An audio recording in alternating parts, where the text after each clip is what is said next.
Instituto Inspiral apresenta Morada da Imagem, um podcast que ouve imagens e vê palavras.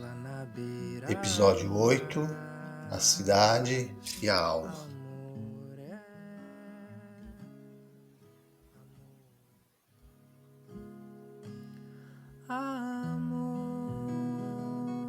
Olá a todos, a todas. Vamos seguir no nosso episódio 8 desse podcast Morada da Imagem, denominado hoje A Cidade e a Alma. Estamos nesse momento a meio do nosso percurso aqui, dessa proposta, desse projeto que iniciou no episódio 1.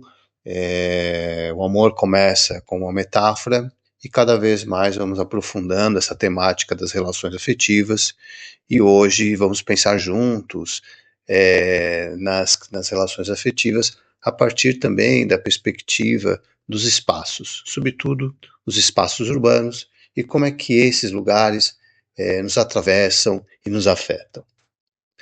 No episódio anterior, estamos a falar sobre a importância da presença corpórea. E o quanto a presença corpórea ela é fulcral na regulação dos ritmos, sobretudo naquela imagem primordial entre a mãe e o seu bebê. Hoje também vamos pensar um pouquinho mais nessa presença corpórea, também com o mundo, né? Além do outro, também com o mundo. E aqui começamos a entrar então num território que eu considero bastante fascinante, que é olharmos para a relação entre a alma e o espaço. Ou, como diria o psicólogo James Hillman, entre a psique e a cidade. Todos nós sabemos, imagino eu, que mesmo sem teoria alguma, que os lugares nos afetam, nos atravessam. Em algum momento nós temos essa sensibilidade. Ao passarmos, por exemplo, por determinadas ruas, parece que nos sentimos mais inquietos. Há praças que, por exemplo, sentimos que nos acalmam, e há espaços, inclusive, que nos convidam à vida e a outros que parecem expulsarmos, né? Expulsar o corpo e, de alguma maneira, também silenciar a alma. Em muitas cidades em que habitamos, os ritmos urbanos foram moldados por uma lógica industrial. Aquela mesma que o Charlie Chaplin ironiza no seu filme Tempos Modernos, onde o corpo acaba sendo absorvido pela engrenagem e o tempo humano é reduzido ao cronômetro. É sempre interessante recordar que a palavra cronômetro deriva de Cronos, o deus Cronos, aquele mesmo deus que devorava seus filhos e assim nunca haveria possibilidade da renovação. Cronos, cronologia, cronicidade, ou seja, cidades que estão doentes cronicamente. Essa temporalidade mecânica não se limita apenas ao chão de fábrica. Ela também atravessa a arquitetura, o urbanismo, as instituições, as tecnologias e, inclusive, certas psicologias que passaram a pensar o sujeito em termos de eficiência, adaptação, funcionalidade e produtividade. Muitas cidades modernas foram construídas assim. Casas iguais para trabalhadores fabris iguais. Prédios repetidos para vidas repetidas. Um mundo estandardizado que tenta encaixar o humano num molde que não é necessariamente o seu, anulando assim a subjetividade. É como se o espaço urbano tivesse sido projetado para disciplinar o corpo e regular a alma, ou melhor, silenciar a alma. Os arranha-céus desmedidos podem erguer-se como símbolos de poder que não acolhem ninguém. Repetem o gesto mítico da Torre de Babel. Crescer para cima, tentar atingir os céus, à custa dos vínculos entre as pessoas que vivem lá embaixo. Os paredões de concreto, aqueles paredões sem janelas, parecem nos lembrar aqueles muros onde nem sequer é possível respirar nem ver o horizonte. As praças vazias que vamos encontrando cada vez mais, que muitas vezes estão abandonadas e desabitadas, vão também de encontro a outra realidade, que são aquelas ruas, muitas vezes sem árvores, ou passeios que se tornam como corredores só de passagem, mas não de permanência. Reparem que toda essa estética de grandiosidade impessoal, monumental e estandartizada, ela é tão grandiosa quanto indiferente. Ela acaba por comprimir a corporeidade e silenciar os afetos. Lugares assim, eu imagino, que nos faz sentir pequenos, frágeis, deslocados, principalmente impessoais, quase anônimos na nossa própria presença. E quando o espaço se torna assim indiferente, ele perde a capacidade de acolher.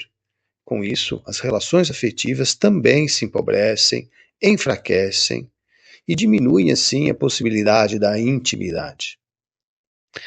As relações afetivas, por outro lado, elas precisam de proximidade, de texturas e moradas onde o encontro possa ser cultivado e assim as pessoas possam permanecer, vincular-se. Numa estética sem alma, o vínculo, portanto, tende a ficar mais raso, suspenso, sem chão, para que o afeto possa se enraizar, ramificar, capilarizar, como vimos no episódio 2. O sofrimento contemporâneo, portanto, não é apenas e somente uma questão de ritmo, como vimos no episódio anterior. É também uma questão de moradas para as imagens. Esse mundo que construímos tem se tornado, em muitos aspectos, não habitável para a alma. As cidades, com seu caos visual e sua escala desumana, geram uma ferida estética constante. E essa ferida pode realmente nos dessensibilizar, nos anestesiar e, pouco a pouco, adoecer inclusive o nosso olhar, tornando crônico. James Hillman, em Cidade e Alma, aprofunda essa reflexão. Para ele, uma cidade feia e caótica é um sintoma de uma alma coletiva adoecida. E essa cidade, por sua vez, adoece novamente a alma individual. Um círculo vicioso entre concreto e psique. E essa reflexão, portanto, nos obriga a uma pergunta que é um pouco incômoda. Como cultivar uma vida interior rica e criativa, um eu estético, uma obra de arte? Se o próprio ambiente que habitamos é árido, hostil, desprovido de beleza, desprovido de poesia. Eu imagino que a cura da psique, a cura da alma, já não pode ser apenas um processo confinado ao consultório, porque muitas vezes o próprio consultório acaba por reproduzir a mesma lógica fabril e estandartizada que estamos aqui a analisar e refletir, como, por exemplo, os protocolos rígidos, os tempos cronometrados, as intervenções em série, como se a vida psíquica pudesse ser tratada segundo o mesmo modelo que organiza a produção industrial. Ela exige, ao contrário, o que poderíamos chamar de uma ecologia da beleza, uma responsabilidade compartilhada pela estética do mundo que estamos a criar, inclusive o próprio espaço que dispõe a cura do sofrimento afetivo. Ou, em outras palavras, uma relação afetiva com o espaço. E é nesse ponto que nos encontramos com o filósofo Gaston Bachelard, na sua obra A Poética do Espaço, onde ressoa com uma delicadeza inconfundível. Enquanto a arquitetura inóspita nos exila, Bachelard fala das casas que nos acolhem, dos espaços que sonham conosco. Para ele, a morada, a casa, os espaços, não é um cubo ou um quadrado de concreto, é um verdadeiro ser que abriga. O quintal, o sótão, o armário e as gavetas, esses pequenos recantos íntimos podem guardar segredos, memórias e devaneios. São verdadeiros lugares com alma. Portanto, aquela rua hospitalar de que sentimos falta seria, no olhar de Bachelard, a rua que permite o devaneio da caminhada. Fachadas em escala humana, sombras protetoras, recantos que convidam a parar. É o oposto da avenida imensa ou das autoestradas, que só convidam a pressa e a fuga, ao ritmo do chegar logo, do ser eficiente, porque tempo é dinheiro. Esse Deus moderno, travestido de Cronos, que devora tudo o que não serve à produtividade. Se traduzirmos essa ideia para as relações afetivas, tudo se torna muito mais claro. Assim como precisamos de arquiteturas hospitaleiras para viver bem, também precisamos de relações hospitaleiras, espaços emocionais de cultivo da alma. Um vínculo superficial é como um arranha-céu de vidro e aço, imponente por fora, mas frio e inabitável por dentro. Já uma relação afetiva madura, aquela que honra a ética da estética, pode ser imaginada de várias maneiras. Vamos ver aqui algumas hipóteses, algumas possibilidades. Um quintal-jardim para brincadeira e vitalidade, onde pode ter árvores, sombra, animais, vento. Um sótão para as memórias, onde cabem histórias, fragilidades e objetos que guardam a alma. Uma cozinha viva, onde o vínculo se nutre no cotidiano. Uma sala habitável, onde o silêncio é confortável e a presença não é exigência, mas oferta. Janelas que respiram, porque o afeto não é clausura. Paredes que protegem sem prender, sustentando o lar interior onde ambos podem repousar.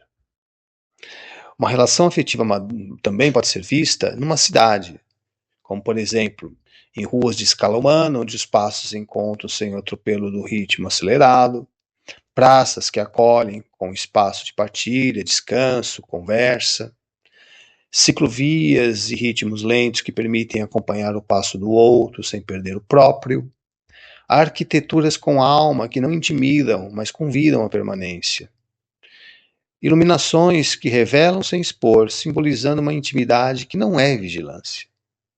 Numa cidade assim, há lugar para caminhar juntos, parar juntos e sonhar juntos. E no nível mais profundo, uma relação afetiva pode ser imaginada como uma paisagem poética.